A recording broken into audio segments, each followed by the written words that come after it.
because of the Hispanohablantes that still want to convince me that English is harder than Spanish, here's a part 2 of things that piss me off about the Spanish language. Number 1. Having to use usted. In English, if you need to talk to someone formally, you call them sir or ma'am and you move on. But in Espanol, having to use usted is so confusing. First of all, it's awkward. I never know when's the right moment to call someone usted. There have been times, like in Spain, that I call someone usted, they literally laugh in my face. Like, why are you being so formal? And there are other times that I don't use usted and people look at me like I'm the rudest person in the world. I don't like having to talk to someone to their face in the third person.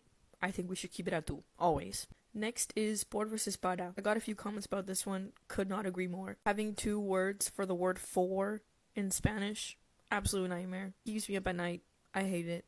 Don't want to think about por versus para since Spanish 3, but here I am. Next thing that pisses me off about Spanish is the word agua. You might be thinking, what's wrong with the word agua? Let me tell you. El agua está fría. El agua está fría. Oh, and when agua is plural, las aguas. Agua can't figure out what it wants to be, and that bothers me. Next thing that pisses me off about Spanish is tildes, accent marks. You know the trauma I went through in university when they would just give us a giant paragraph of Spanish with no tildes and you had to go through the paragraph and mark them? I'll never forgive Guadalupe, my professor, for making me do that. I find accent marks to be unnecessary, annoying, and if you miss just one, you can literally change the entire meaning of your sentence. Mi papá tiene 47 años means my dad is 47. Mi papá tiene 47 años means my potato has 47 assholes. The differences between those 2 sentences, about 3 accent marks, and I find that wrong and offensive. Next thing that pisses me off about Spanish is lo, la, and le. Some means the, some means it, sometimes it means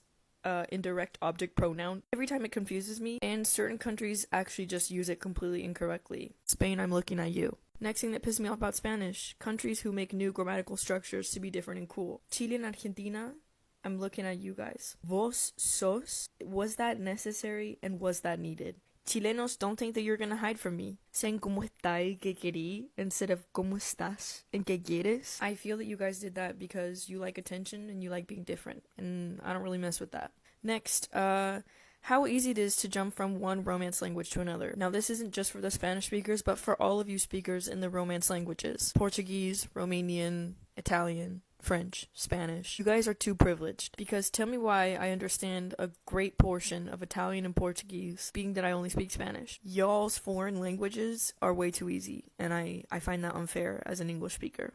Do I love Spanish? Yes. But am I going to keep it real and continue to hate on Spanish every once in a while? Absolutamente.